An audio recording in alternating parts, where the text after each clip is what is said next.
Olá!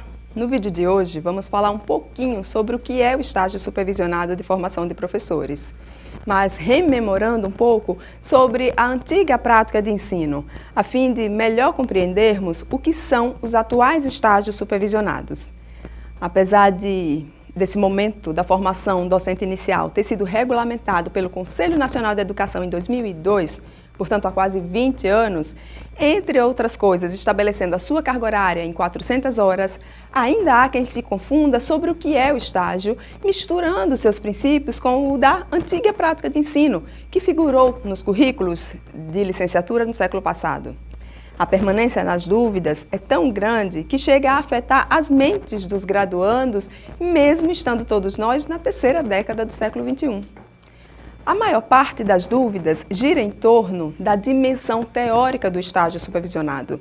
Por isso, há aqueles que, se pudessem, pegariam 4, 5 turmas na escola para ver se concluíam o estágio em 1 ou no máximo 2 semanas. Como se o estágio consistisse somente em ministrar um amontoado de aulas ou cumprir uma tarefa de cunho apenas prático, para o qual a gente respira fundo e investe esforços para ver se se livra logo de uma vez.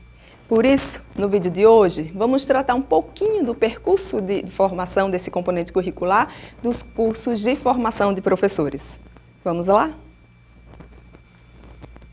Falar do início da formação de professores no Brasil é falar de escolas normais.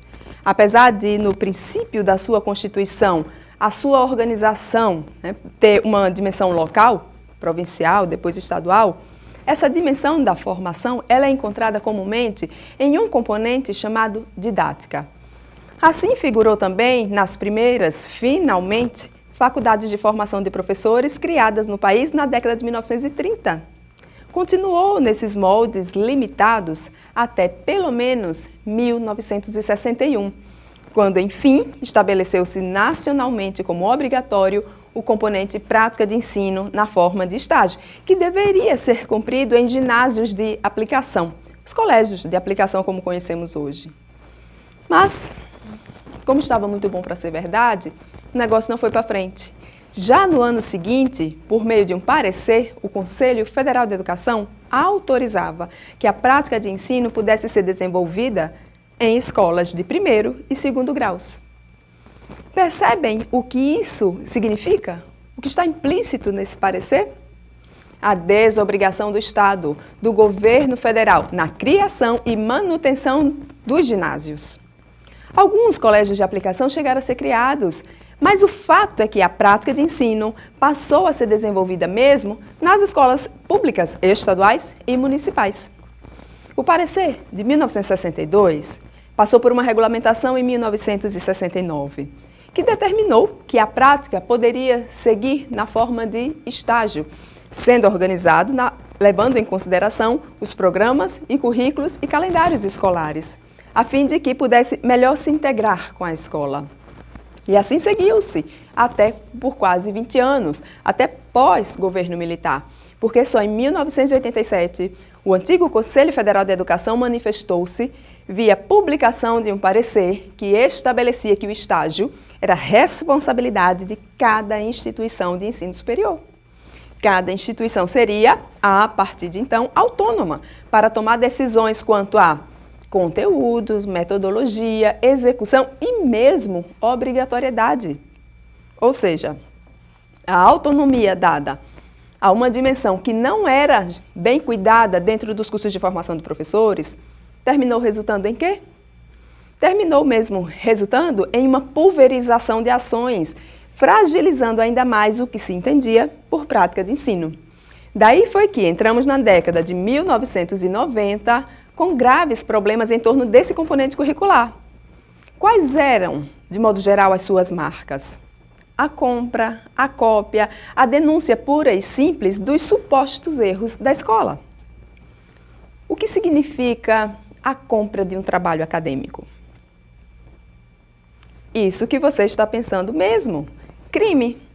Compra de documentos, falsidade ideológica. O licenciando não fazia nada. Mal ia ou nem ia à escola. De um jeito ou outro, ele conseguia entregar ao professor da faculdade documentos que afirmavam que ele cumpriu o serviço. concluiu a prática na escola. Mas tudo não passava de falsificação documental. A cópia. Essa daí é mais fácil de adivinharmos. O sujeito, futuro professor, copiava documentos e relatórios de prática de ensino e entregava ao professor orientador. Esse, assim como outros problemas, se não cuidarmos, seguem até hoje nos estágios supervisionados, mesmo após quase 2 décadas da sua regulamentação. Eu mesma já tive aluno de estágio supervisionado que copiou o relatório de outro colega do mesmo curso. Não se deu ao trabalho nem de copiar o relatório de um colega de outra área, não. Ele queria mesmo era não ter trabalho. Óbvio que ele foi reprovado no estágio, mesmo negando a cópia.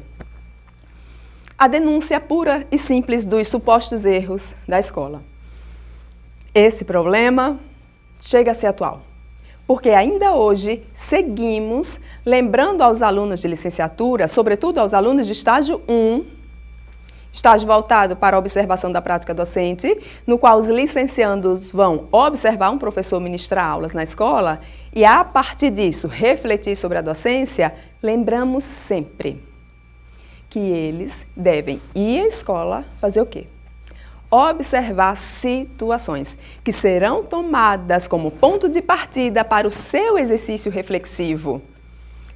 Dito de outra forma, as situações observadas, elas serão analisadas e eu, licenciando, refletirei sobre elas, tentando identificar os porquês, pensando em como eu me portaria diante daquelas circunstâncias.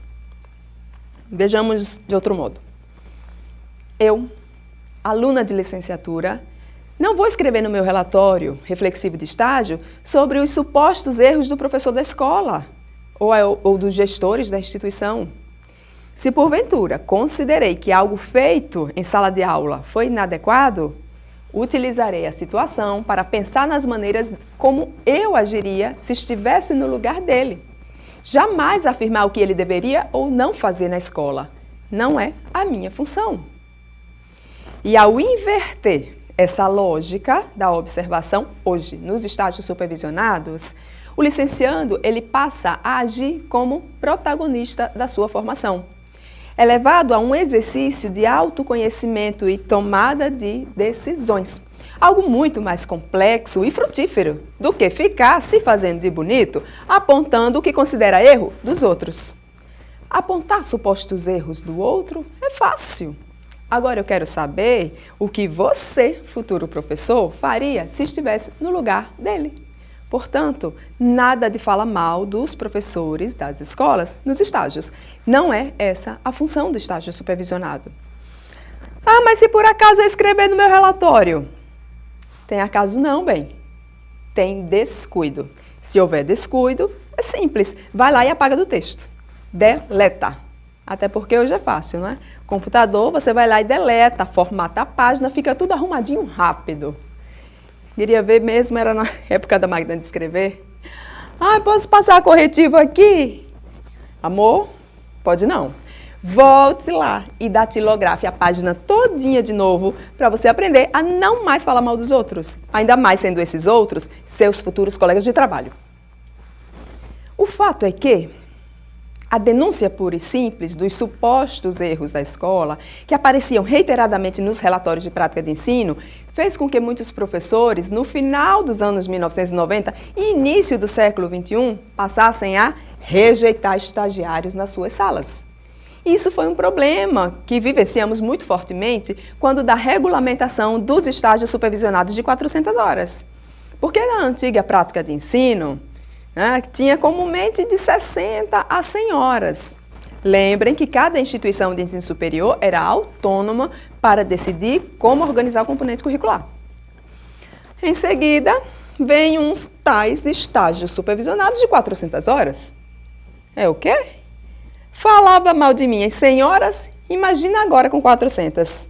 Na minha sala de aula mesmo não. Esse foi um problema decorrente do que se considerava da prática de ensino, que era, de modo geral, vista nas universidades como uma disciplina neutra, sem visibilidade, sem especificidade, sem identidade, apolítica, desvinculada da realidade. Todos esses aspectos foram responsáveis por fazer da prática de ensino uma disciplina marcada pela dissociação entre teoria e prática. Desafio que hoje buscamos vencer nos estágios supervisionados. O fato é que essas características figuraram até a LDB de 1996, ou seja, até a nossa atual Lei Maior da Educação. Até a LDB, falar de prática de ensino tratava-se de falar de uma disciplina como uma disciplina de complementação da formação e não como algo próprio, definidor da formação. Era o cenário formativo que ficou apelidado como esquema 3+1. O que é o esquema 3+1? 3 mais 1, que virou 4 estágios supervisionados? Não, tem nada a ver. Nesse vulgo 3+1, os licenciandos passavam 3 anos estudando as apelidadas disciplinas de conteúdo próprias das suas áreas específicas, história, geografia, matemática, para, no último ano da graduação, estudar as chamadas disciplinas pedagógicas, entre as quais a prática de ensino. Os licenciandos passavam 3 anos sem muita noção de como serem professores, e isso era um grande desafio para os professores de prática de ensino. Eu fui professora de prática de ensino. Compreenderam o cenário da prática de ensino? O que queremos com os estágios supervisionados? Pelo menos na instituição a qual atualmente nos vinculamos. Queremos explícita e definitivamente a articulação entre teoria e prática. Estágio supervisionado não é sinônimo de dar aulas em uma escola. Ele é muito mais do que isso. Ministrar aulas faz parte de um processo muito mais amplo e profundo da formação docente.